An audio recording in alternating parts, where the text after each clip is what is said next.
하나님 말씀 이사야 41장 25절에서 29절 말씀을 보겠습니다. 구약성경 1016쪽입니다. 41장 25절 제가 읽어드리겠습니다. 내가 한 사람을 일으켜 북방에서 오게 하며 내 이름을 부르는 자를 해돋는 곳에서 오게 하였나니 그가 이르러 방백들을 회산물같이 토기장이의 진흙을 밟음같이 밟을 것이니 누가 처음부터 이 일을 우리에게 고하여 알게 하였느냐? 누가 이전부터 우리에게 고하여 이가 옳다고 말하게 하였느냐? 능히 고하는 자도 없고 보이는 자도 없고 너희 말을 듣는 자도 없도다. 내가 비로소 시온에 이르기를 너희는 보라 그들을 보라 하였노라. 내가 기쁜 소식을 전할 자를 예루살렘에 주리라. 내가 본즉 한 사람도 없으며 내가 물어도 그들 가운데 한 말도 능히 대답할 모사가 없도다. 과연 그들의 모든 행사는 공허하며 허무하며 그들의 부어 만든 우상은 바람이요 허탄한 것 뿐이니라. 아멘. 우상과 우상을 섬기는 자들의 허탄함을 말씀하시면서 기쁜 소식을 전할 자를 예루살렘에 주리라 이렇게 말씀을 합니다. 흔히 25절에 나오는 북방에서 오게 하며 내 이름을 부르는 자를 해돋는 곳에서 오게 하였나니 이 말씀에 대한 성취는 고레스 왕을 통하여서 이루어진다라고 말씀을 하고 있습니다. 여기에서 우리들이 궁금한 점은 이런 겁니다. 여호와 하나님께서 참된 하나님이시라면 이 북방에서 오게 하는 이 한 인물, 메시아죠. 기름 부음 받은 자 고레스를 통하여서 이 기쁜 소식을 예루살렘에 전할 필요가 있느냐라고 질문할 수가 있습니다. 하나님께서 하나님의 일을 하실 때 왜 이 짐승의 나라에서 그 짐승의 나라의 왕인 고레스를 통하여서 이스라엘을 이 바벨론 포로로 잡혀갔던 그들을 약속의 땅으로 돌아가게 하시고 성전을 건축하게 하시느냐라는 겁니다. 우상은 헛것이라는 것을 하나님께서 분명히 말씀하시죠. 그럼 우상 아닌 하나님이 왜 이렇게 일을 하시느냐라는 겁니다. 이스라엘을 70년 만에 돌아오게 하려면 하나님께서 하나님의 일하시는 면모를 가진 어떤 인물을 통하여서 일을 하시면 좋은데 짐승의 나라의 왕을 통해서 일하신다라는 겁니다. 이런 말씀들이 상당히 중요해요.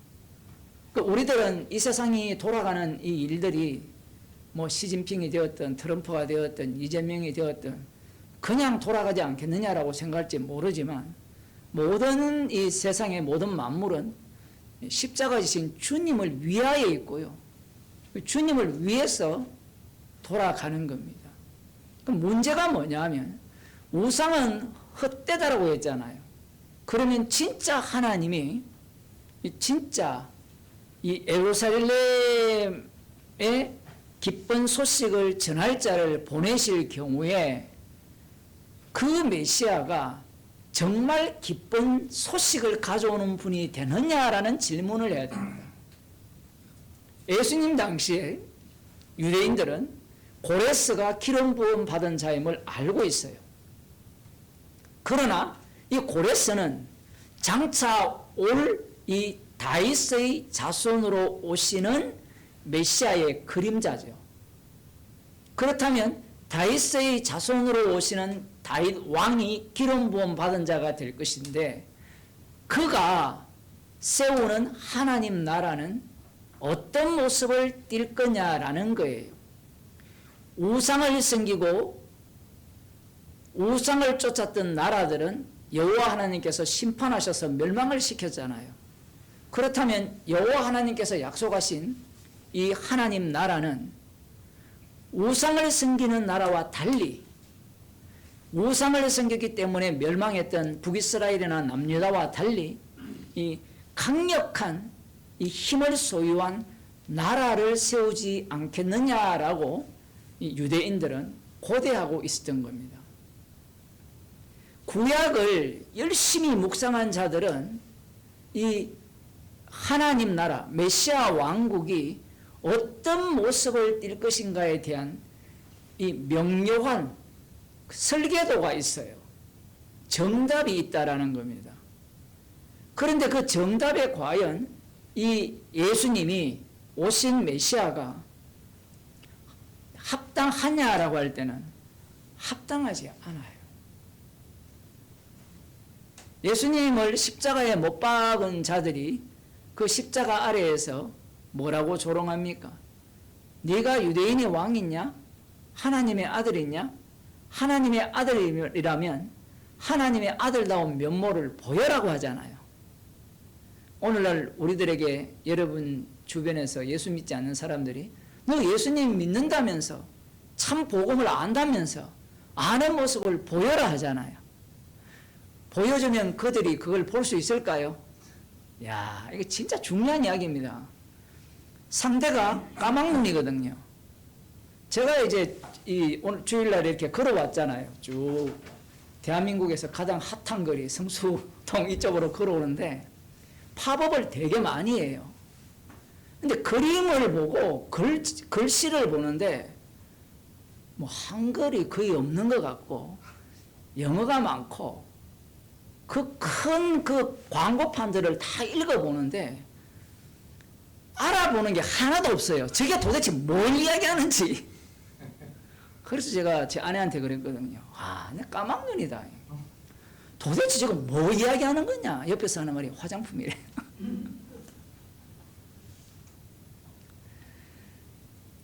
이 까막눈이거든요. 누가 이 메시아를 기다리는 자의 입장에서는 왜 까막눈이 되느냐 하면 하나님의 말씀 때문에 그래요.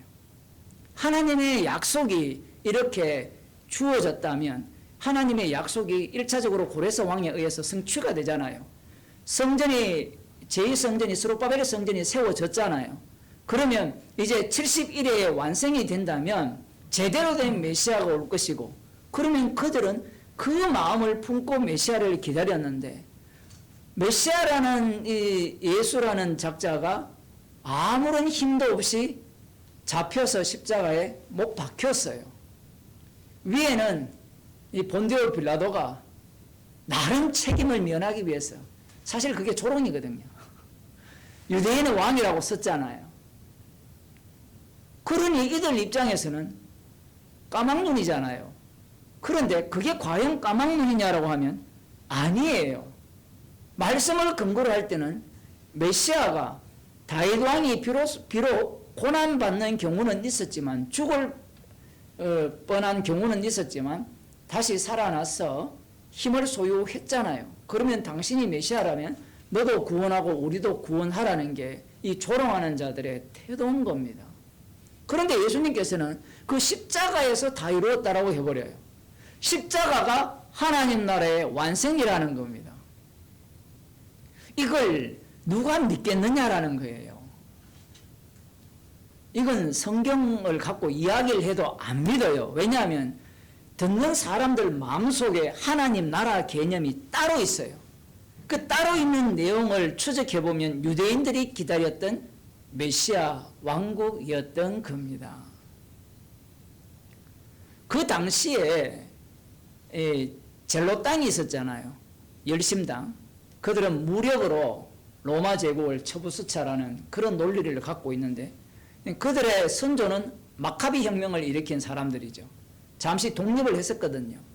그러면 예수님의 정도의 능력이라면 폭풍을 잔잔케 했다면 요즘 그 SF 영화 같은 걸 보면 폭풍을 불러가지고 적들을 물리치고 막 그렇게 하잖아요.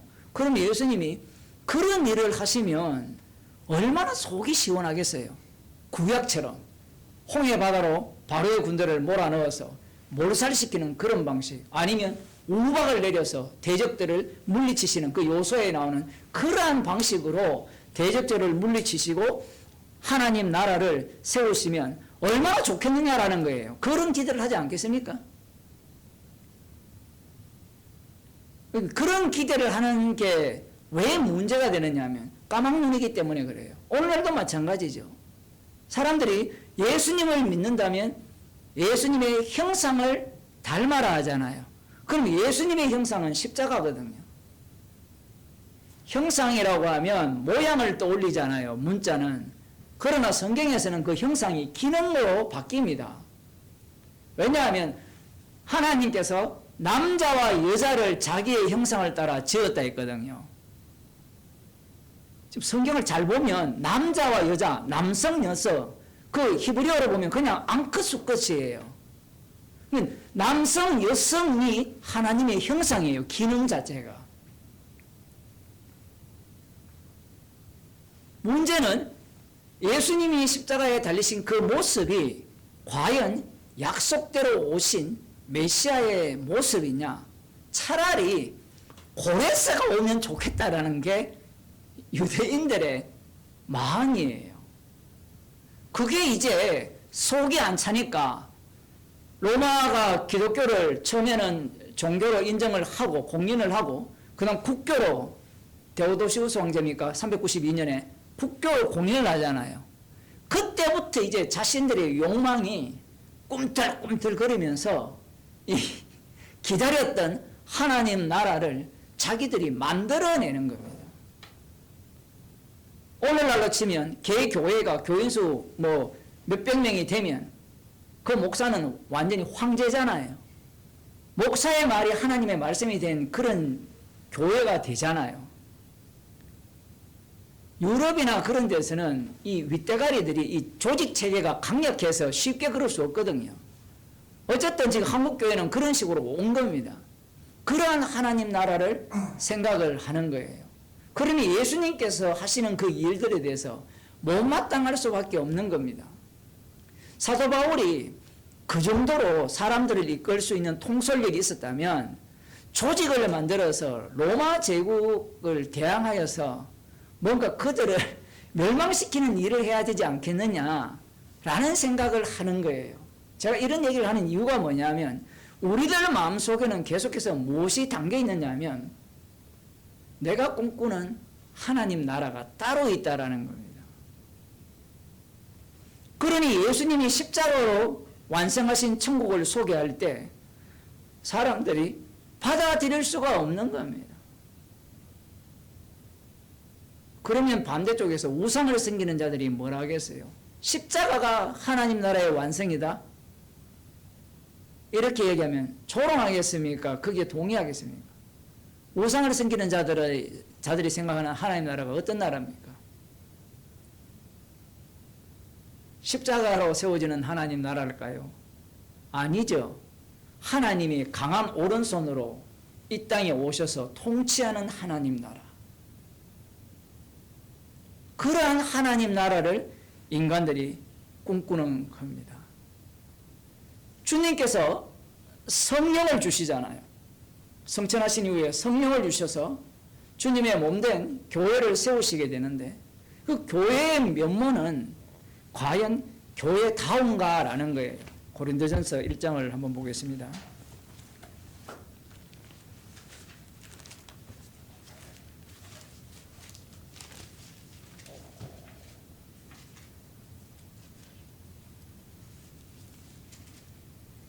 17절에 보면 그리스도께서 나를 보내심은 세례를 주게 하려 하심이 아니요 오직 복음을 전케 하려 하심이라. 말의 지혜로 하지 아니하면 그리스도의 십자가가 헛되지 않게 하려 함이라. 말의 지혜가 배제돼요. 세례를 준다는 것은 이 시대에는 어떤 문제가 발생하느냐면 누구한테 세례 받았느냐. 그러면 세례 받은 그 사람을 중심으로 세례 준 사람을 중심으로 이 하나의 이 힘이 형성이 되는 거예요. 당파가 형성되는 겁니다. 그런데 사도 바울은 복음을 정케하기 위함이다. 복음의 내용은 십자가의 복음인데 18절에 보면 십자가의 도가 멸망하는 자들에게는 미련한 것이요 구원을 얻는 우리에게는 하나님의 능력이 됨이라. 말대로 보면 십자가가 구원을 얻는 우리에게는 하나님 능력이 되니까 능력이라 생각하지만 그 능력의 실제 모습은 어떠하냐라는 거예요. 능력의 실제 모습은. 26절에 보면 형제들아 25절 봅시다. 하나님의 미련한 것이 사람보다 지혜 있고 하나님의 약한 것이 사람보다 강하니라. 이게 굉장히 중요한 말입니다. 하나님의 미련한 것이 사람보다 지혜 있고 하나님의 미련한 이런 표현을 쓰니까 인간들의 입장에서는 십자가가 미련합니까? 괜찮은 겁니까? 미련한 거예요. 그런데 이것이 사람보다 지혜 있고 하나님의 약한 것이 사람보다 강하니라. 십자가잖아요. 우리가 하나님이라면 십자가 지겠습니까? 예? 여러분이 만일에 슈퍼맨이라면 죽겠습니까?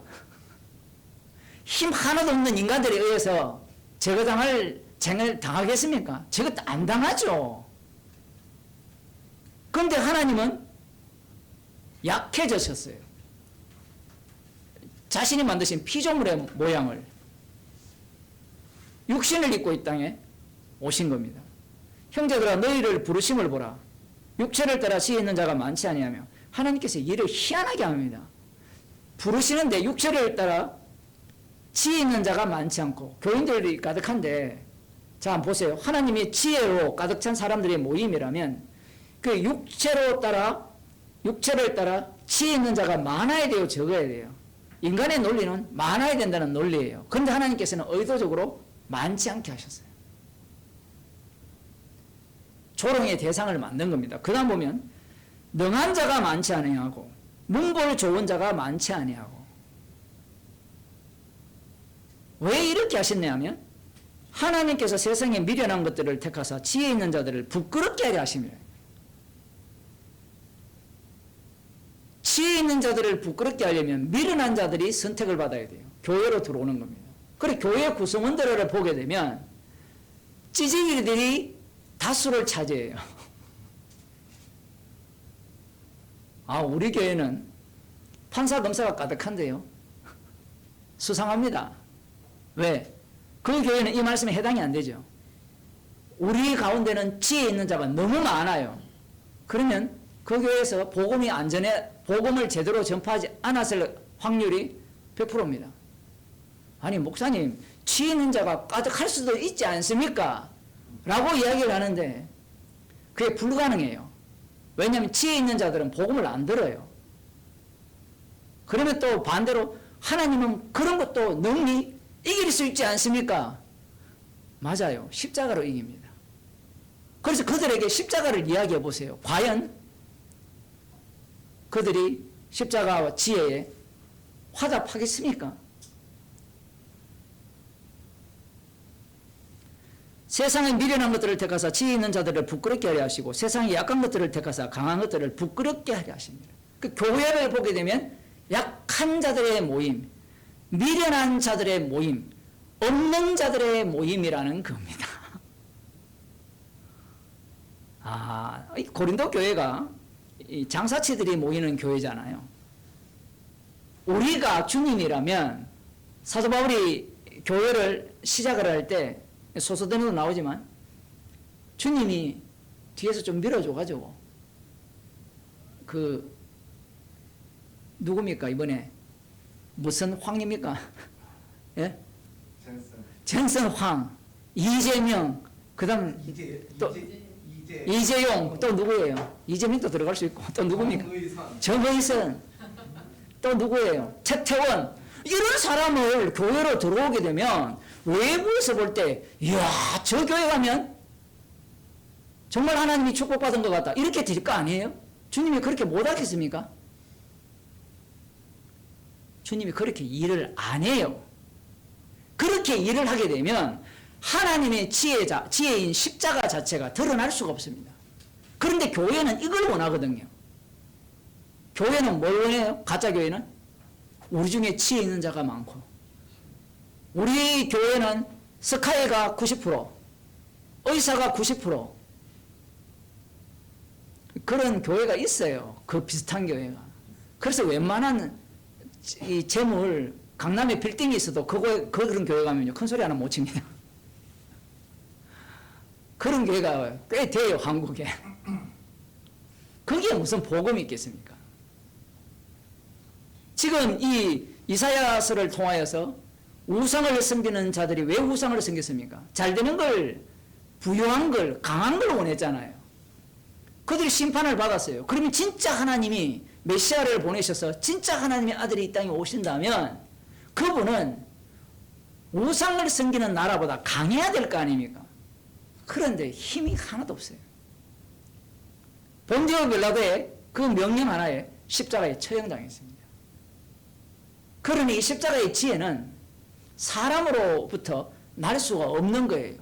그리고 믿을 수가 없는 겁니다. 기본적으로 우리의 본성과 맞지 않기 때문에 그래요. 그러면 이 십자가의 지혜를 누가 받을 수 있느냐라고 하면 주님께서 긍휼히 여기 주신 자들만이 이 지혜를 받을 수 있는 거예요. 기도하겠습니다. 하나님 아버지, 하나님께서 일하시는 방식이 선악과를 먹은 우리들과 전혀 달리 일하심을 말씀하셨습니다. 십자가의 지혜를 저희에게 주셨기에 어리석고 미련하게 보이는 자로 이 땅에 살아갈 수밖에 없습니다. 저희들을 긍휼히 여기사 십자가의 지혜를 자신만만하게 자랑하는 주의 백성으로 살아가게 하여 주옵소서. 예수님 이름으로 기도드리옵나이다. 아멘. 하늘에 계신 우리 아버지, 이름이 거룩히 여김을 받으시오. 나라의 마시옵며 뜻이 하늘에서